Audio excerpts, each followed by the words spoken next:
Now, his legacy spans nearly 4 decades. Abe entered active politics way back in 1982. 40 years later, he was still on the campaign trail. And during this time, he went through a lot, from political setbacks to medical issues to policy criticisms. But through all of it, Shinzo Abe never compromised. Take a look at the life and the times of Japan's longest-serving leader. December 2012. Japan is in political turmoil. 5 prime ministers have come and gone since 2007. None lasted more than 16 months. The Japanese people want stability more than anything, and one leader promised them exactly that. I want to bring Japan back to the place where Japanese people and Japanese children who were born in this country can feel proud that they were born here. The voters agreed. What followed was a transformational premiership, one that stretched from 2012 to 2020. In this time, Abe changed Japan's political and economic journey. He was a nationalist, he was a reformist, and to some, he was controversial. Abe was born in Tokyo in 1954. He came from Japanese political royalty. His father served as the foreign minister in the 1980s. His grandfather was prime minister in the late 50s. In 1977, Abe graduated from Tokyo's Seikei University. He then moved to the United States to study public policy. 2 years later, he joined the workforce. Steel companies were all the rage back then, so Abe joined Kobe Steel. But the corporate romance wouldn't last long. In 1982, he officially entered politics. Abe's first assignment was with his father. He pursued various positions, both in the Foreign Ministry and the Liberal Democratic Party. But electoral success would have to wait. It came almost 11 years later in 1993. Abe was elected as an LDP lawmaker. He was now set on the path to political greatness. In 2005, Abe got another big break. He was appointed Chief Cabinet Secretary by the Prime Minister, a powerful position in Japan's government. This appointment put him next in line for the premiership. 1 year later, he did just that. As Prime Minister, Abe implemented his conservative policies.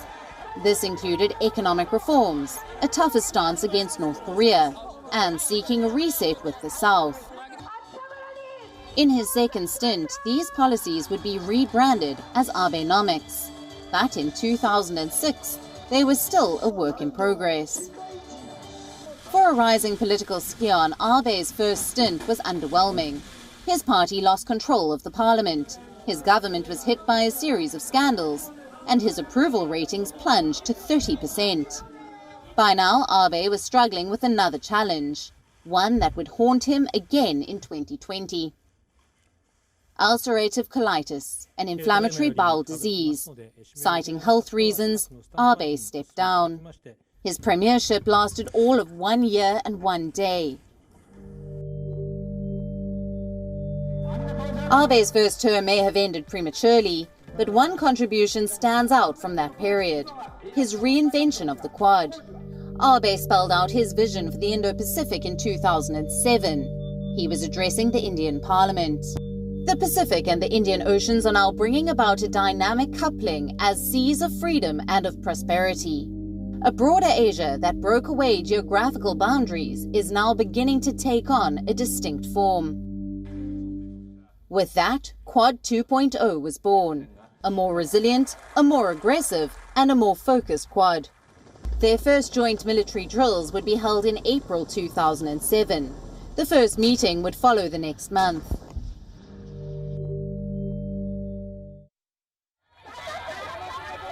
Health issues could not keep Abe down for long. In 2012, he made a comeback, storming to party leadership, and then to the Prime Minister's office.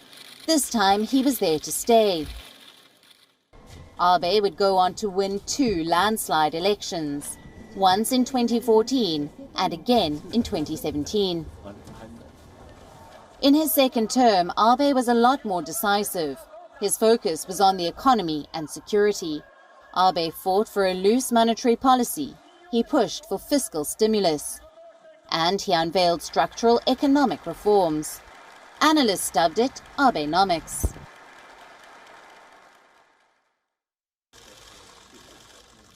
Abe jolted Japan out of its pacifist leaning.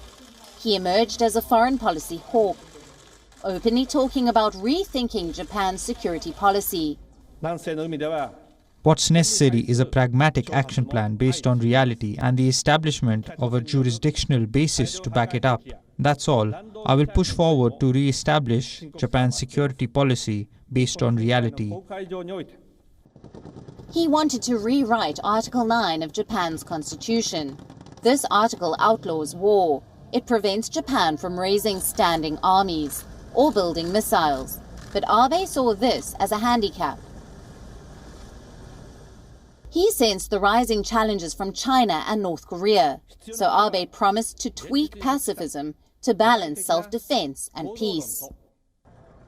And that will forever be Abe's greatest legacy.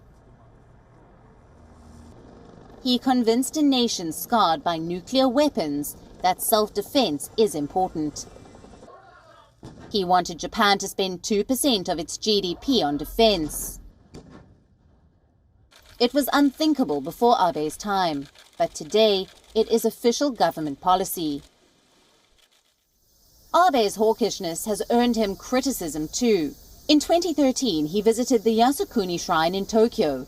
It is a controversial memorial to Japan's World War II leaders, many of whom were war criminals. He also presided over souring ties with South Korea. Abe was accused of playing down Japan's colonial crimes in the Korean peninsula.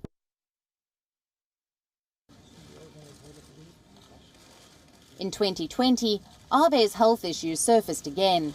He stepped down as Prime Minister. His biggest regret? Not being able to host the Tokyo Olympics. It was Abe who led Japan's Olympic campaign. But the COVID-19 pandemic denied him the chance to see it through.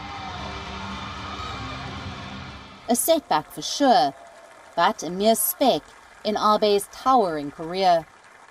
Longest-serving Prime Minister, youngest post-war Prime Minister, first Prime Minister born after World War II.